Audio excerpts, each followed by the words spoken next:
If you watch the financial news, you know that the heads of the world's major central banks are scrutinized like heads of state. Global markets react to their every syllable, trying to guess what will happen to interest rates. Over the last 30 years, central banks have made transparency a core part of their strategy. By publicly announcing their inflation targets and explaining their policy tools, leaders aim to build credibility and keep public expectations anchored. The modern consensus is clear. Because monetary policy affects everything from grocery prices to employment, it requires constant daylight and public justification to maintain societal trust. We assume the people pulling the levers of our national economies are entirely accountable to us, operating squarely within the boundaries of our own democratic institutions.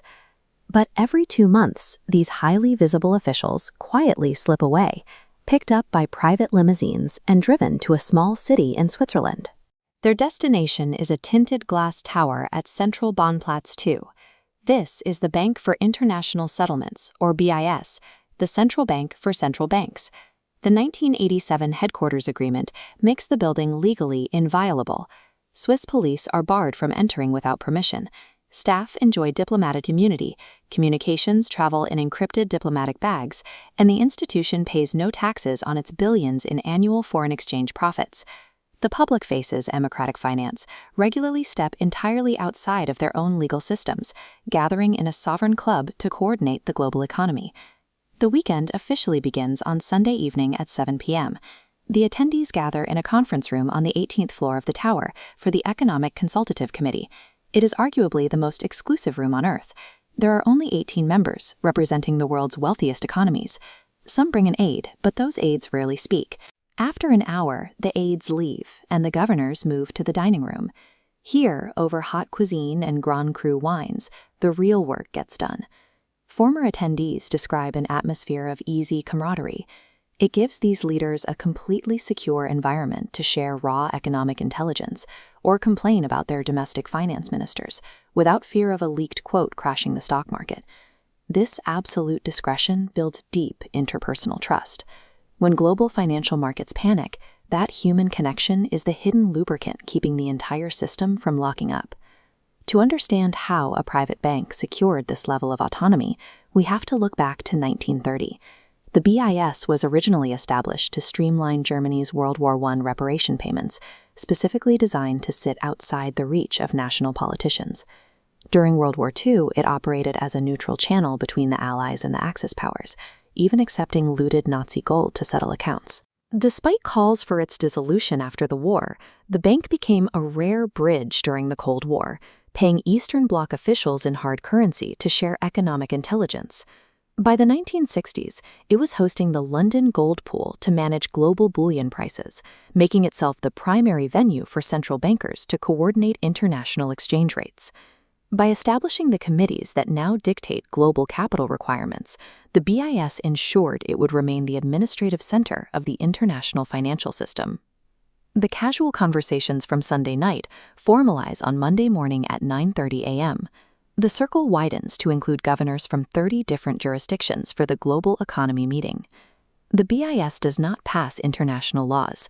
Instead, it exercises a potent form of soft power. The committees here draft unified regulatory frameworks, like the Basel III rules, which dictate exactly how much capital commercial banks are required to hold to survive a shock. The central bankers take these blueprints back to their home countries and convince their national legislatures to write them into domestic law.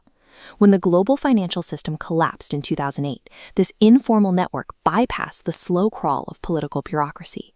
Leaders picked up the phone, relied on the trust built over Basel dinners, and coordinated a massive, immediate global response. The rules governing the money in your bank account aren't originally drafted in your democratic parliament. They are negotiated in Switzerland and exported to the world. This arrangement draws intense criticism. Observers argue that an institution holding this much sway over the global economy is opaque, elitist, and anti-democratic. The everyday realities of voters, mortgage rates, credit availability, the purchasing power of savings, are heavily influenced by a tight circle of unelected officials.